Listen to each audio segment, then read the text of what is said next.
Hey guys, welcome back to this series. Today we're going to be inserting some actual code into the TCP listener class. This might be a long video, so I'm going to have to decide how to divide this up. It might have to go into two videos, but that depends on how long it is. So in the constructor, we pass in an IP address, a port, a maximum packet size, and if the server will have commands.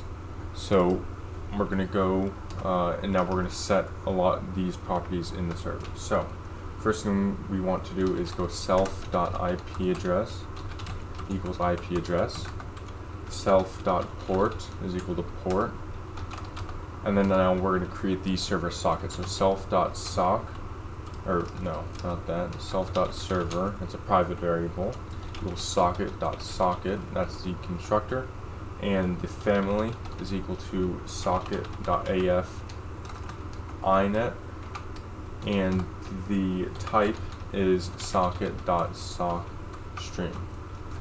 And now we're gonna set some other parameters. So self.packet size is just the packet size we passed in. Self.clients. Now this is gonna be a list that stores the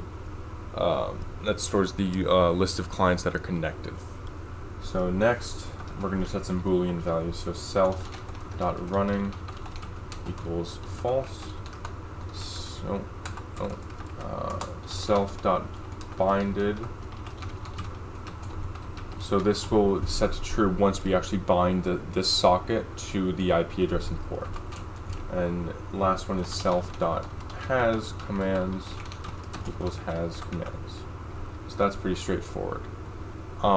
So next we want to go into the run method. So this is a method that we do not want overridden when extending this class. So something as simple as putting a comment here saying don't override usually will prevent people from overriding this. So if, for example, if you're writing this library for a business, that will usually indicate to whoever's inheriting from this class not to actually override the run method. So next, what are we going to want to do in this method? So we want to bind the socket to the IP address and port. We're going to want to initialize the accept clients thread. And then finally, we're going to want to initialize the commands thread if necessary. Alright, so to bind the socket to the port, we just go self.server.bind, and then we're going to pass in a tuple with the self.ip address and self.port. And then we're just going to stop self.binded equals true. Next, we're going to want to initialize the incoming clients thread. So this is going to run when it's going to be a separate thread that accepts incoming clients. So self.incoming connection thread equals threading.thread. This is another constructor, and the way you do multi-threading is you go target equals self.accept thread. Alright, and this next line, I'm just going to type it out and then I'm going to tell you guys what it is. So self.incoming connection thread.set daemon, and that is true. So the way daemon works is it is naturally set to false. So we want to set this to true because we want that thread to automatically end when the main thread ends. So a non-daemon thread will keep the program alive until that thread is killed. So it takes priority over something like a main thread or the other threads. And then we're going to want to start this thread. So self.incoming connection thread.start. Just like that. And then next we want to initialize the commands thread if necessary. So if self.has commands, remember we initialize that up here. If the server has commands, if the extended class wants the server to have a command thread, we will start that. So self.commands thread equals threading.thread, and it's the same thing. Target equals self.cmd thread, and that's a public method because it can be overridden. And because this, we're not going to touch the daemon here because it's automatically set to false, this will be the last thread that the program will run. So the program will not end until the commands thread tells it, or until the commands thread ends. So for example, if we inherited from this class and one of the commands was stop, then that stop command would end the command thread and therefore would end the whole program. So that's how that's going to work. And then we will just want to go self.commandsThread .start, just like that.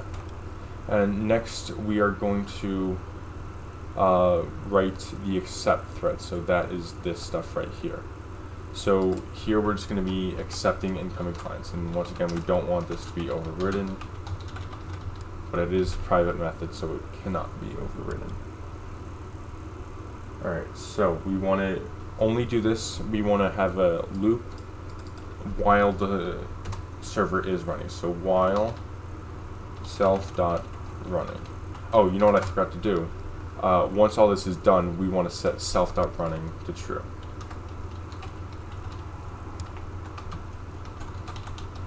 Because that will tell the program that everything here is successfully running. So while self.running, what do we want to do? So we want to get the client object that is trying to connect, and then we want to start the client thread. So we're going to have a separate thread for each client, and that will be able to handle the communications with each individual client. So the way we're going to do this is self.server.listen1. So the backlog is 1, and this is just the number of communications or number of clients that are waiting to connect before the server will start outright rejecting new connections. So usually in a bigger application this number might be larger, but because this is just for demo purposes, we're going to leave it at 1.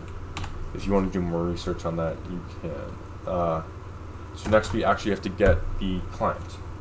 So we're going to go client sock client address is equal to self.server.accept.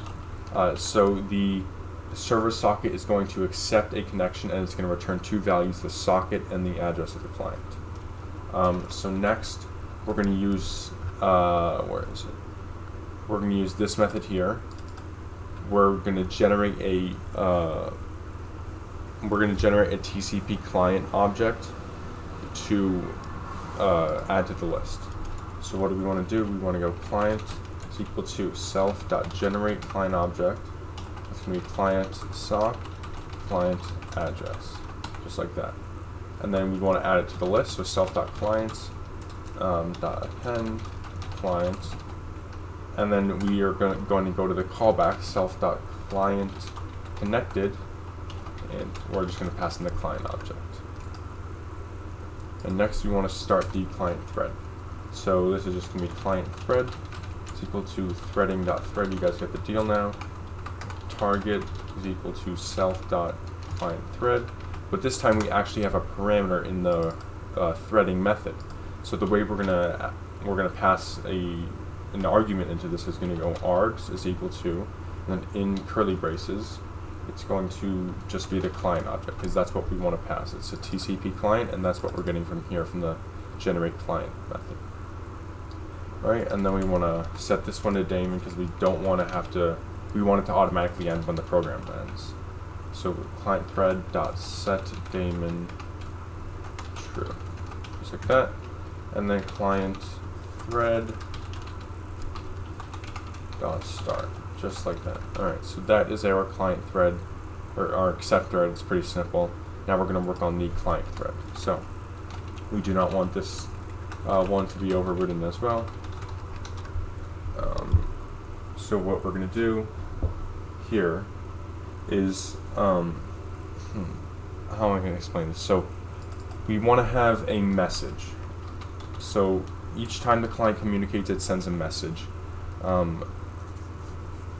So the way it's going to work is the packet size that the server has initialized, that we initialized in the constructor right here, that should be matching up with the packet size that the client is sending packets in. So we're going to have a infinite while loop So while true, we're just gonna have a try and accept, because when the client disconnects, it creates an error when we try and get a message from it. So it's gonna throw an error. So accept, and then we're gonna say error in communications, disconnect client. So we're just gonna go self.client disconnected. We're gonna pass in the client. Remember, we pass in the client to the thread as an argument, and then the next thing is self dot. We're gonna remove it from the list. Dot remove client, and then we're just gonna return. Here I'm just gonna put pass here for now. This is where we're gonna receive the message. So, and then at the end of the method, we're gonna want to disconnect the client no matter what. So client.sock.close, self.client disconnected client, and self.client.remove client. Just like that. So in this try here, what we're going to do is we're going to have another while message, or another infinite while loop, because the way it's going to work is we're going to signify an end, the end of a message with finished here. Let me just try and write this in Paint. It might be easier to explain here. So let's say we have a message here, so all that, and then at the end we're going to have finished.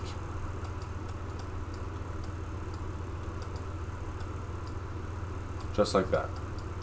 So this is all going to be encoded in bytes, but let's say that this is a packet size. So this is packet 1. That's packet 1, and then this whole thing is just the end, but it's not as big as packet 1. And the size of packet 1 is equal to what did I call it? It is called packet size, right? So the size of this packet is packet 1, is packet size. And because this isn't as big, we want to know when the message actually ends. So the client will send packet 1 first, and then it will send the rest of the message after in how many of the packets it needs. But the packet size has to match between the server and the client. So we need to know when to stop reading that current message, and that's going to be signified with finished. So let's get to coding this back in the client thread. So we want another while true, and we want to get the message. So we're going to say data equals client.sock.rest. That's just receive. And we're going to say what packet size we want. So self.packet size, and then we're going to decode it. And I've had errors in this with the past, but Latin 1 seems to be the one that works the best. And so now we want to see if the data has the word finished at the end. So if data, and finished is an 8-character word, so data, I'm going to take a substring from the 8th index from the end to the end, equals finished. And if it does, marks end of message. We're going to go message plus equals data to the finished.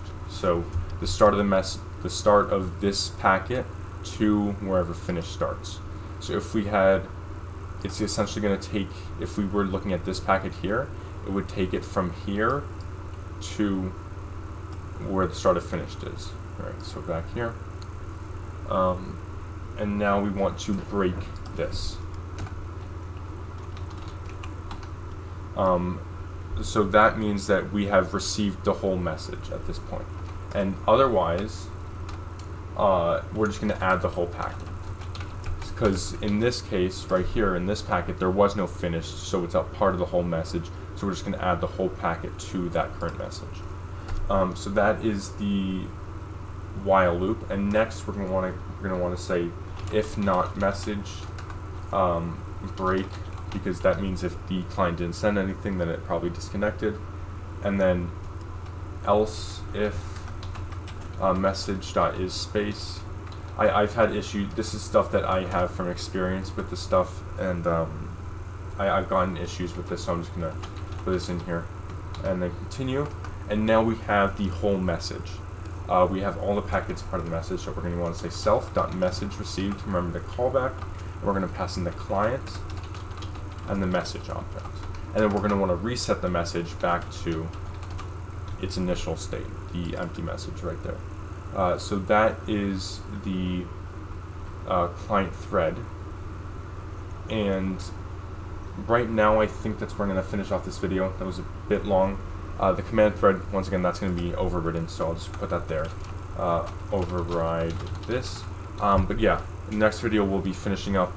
We'll add the getTCP client to send method, and then all the callbacks here. So yeah, I will see you guys then.